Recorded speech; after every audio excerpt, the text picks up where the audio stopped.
അസ്സലാമലൈക്കും. ഇന്ന് നമ്മൾ എളുപ്പത്തിലൊരു മാർബിൾ കേക്കാണ് തയ്യാറാക്കുന്നത്. ഇതിനായിട്ട് ഞാൻ 1.5 കപ്പ് മൈദ എടുക്കുന്നുണ്ട്. 1.5 കപ്പ് മൈദ, 1 table spoon baking powder, 1/4 table spoon baking soda, 1 നുള്ളു ഉപ്പ്. ഇത് നന്നായിട്ട് ഒരു 3 പ്രാവശ്യം അരിച്ചെടുക്കാം. ഞാൻ നന്നായി 3 പ്രാവശ്യം അരിച്ചു വെച്ചിട്ടുണ്ട്. ഇനി നമുക്ക് 1/2 കപ്പ് പഞ്ചസാര മിക്സിയിലിട്ടൊന്ന് നന്നായി പൊടിച്ചെടുക്കാം. നമുക്ക് പൊടിച്ച പഞ്ചസാരയിലേക്ക് 3 മുട്ട പൊട്ടിച്ചൊഴിക്കാം.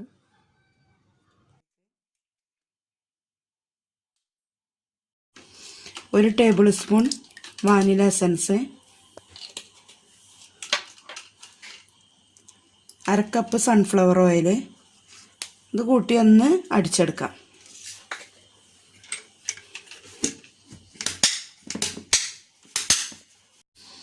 ഞാൻ മിക്സിയിൽ നിന്ന് നന്നായി അടിച്ചെടുത്തിട്ടുണ്ട്. ഒരു 2-3 മിനിറ്റ് അടിച്ചെടുത്താൽ മതി. ഇത് ഞാനൊരു പാത്രത്തേക്ക് ഒഴിച്ചിട്ടുണ്ട്. ഇനി ഇതിലേക്ക് നമ്മൾ മൈദൻ്റെ കൂട്ടിട്ട് ഒന്ന് നന്നായിട്ട് ഇളക്കിയെടുക്കാം. ഒരു വിക്സ് കൊണ്ടോ ഒരു നല്ലൊരു മരത്തിൻ്റെ കയ്യിലുകൊണ്ടോ എന്തുകൊണ്ടെങ്കിലും ഒന്ന് ഇളക്കിയെടുത്താൽ മതി. കുറേശ്ശെ ഇട്ടിട്ട് ഇളക്കിയാൽ മതി. ഒന്നിച്ചിട്ട് കഴിഞ്ഞാൽ കട്ട കിട്ടും. അപ്പോൾ ഇതിലേക്ക് ഞാനൊരു 2 ടേബിൾ സ്പൂണ് പാലൊഴിച്ച് കൊടുക്കുന്നുണ്ട്.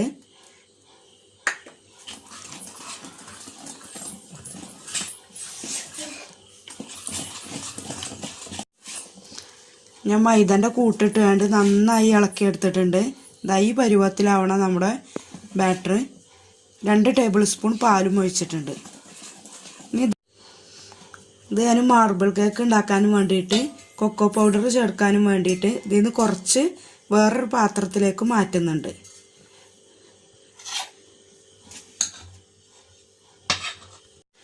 ഈ മാറ്റി വെച്ച ബാറ്ററിലേക്ക് ഞാൻ ഒരു 1.5 ടേബിൾ സ്പൂൺ കൊക്കോ പൗഡർ ചേർക്കുന്നുണ്ട്. ഇതൊന്ന് നന്നായി മിക്സ് ചെയ്ത് കൊടുക്കാം. കൊക്കോ പൗഡർ ഇട്ട് കഴിഞ്ഞാൽ ഇത് ഒന്നും കൂടെ മുറുകി നിൽക്കും. അതിനായിട്ട് നമുക്ക് 1 ടേബിൾ സ്പൂണ് പാൽ ഇതിലേക്ക് ഒഴിച്ച് കൊടുക്കാം. 1 ടേബിൾ സ്പൂണ് പാൽ ഒഴിച്ച് കൊടുക്കുന്നുണ്ട്. പാൽ ഒഴിച്ച് കൊടുത്തിട്ട് ഒന്ന് നന്നായിട്ട് മിക്സ് ചെയ്ത് കൊടുക്കണം. ഞാനൊരു ഫ്രൈയിങ് പാന് ചൂടാക്കി എടുത്തിട്ടുണ്ട്. ഇതിൻ്റെ അടിയിൽ കുറച്ച് എണ്ണ ഒഴിച്ച് കണ്ട് ഒന്ന് തടവി കൊടുക്കാം. ഇതിലേക്ക് നമ്മൾ തയ്യാറാക്കി വെച്ചിട്ടില്ല ബാറ്റർ കുറേശ്ശായി ചേർത്ത് കൊടുക്കാം.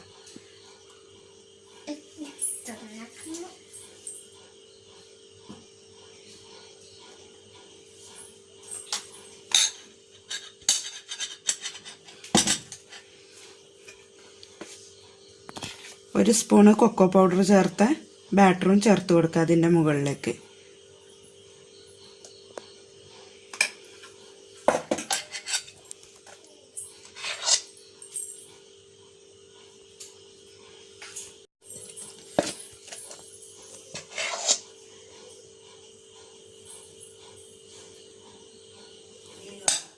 അപ്പോൾ നമ്മുടെ ബാറ്റർ മുഴുവനായിട്ടും ഞാനൊരു സ്പൂണ് വാനില അങ്ങനെ നമ്മുടെ ബാറ്റർ മുഴുവനായിട്ടും ഒഴിച്ചു കൊടുത്തിട്ടുണ്ട്. ഈ ഡിസൈനിൽ വേണമെങ്കിൽ നിങ്ങൾക്ക് ബേക്ക് ചെയ്തെടുക്കാം. ഞാനിത് കുറച്ചൊന്ന് ഡിസൈന് മാറ്റിയെടുക്കുന്നുണ്ട്. ഇതിനായിട്ട് ഞാനൊരു ഈർക്കിളി വെച്ചിട്ട് ഒന്ന് ജസ്റ്റ് ഒന്ന് ഇങ്ങനെ വരഞ്ഞു കൊടുക്കുന്നുണ്ട്.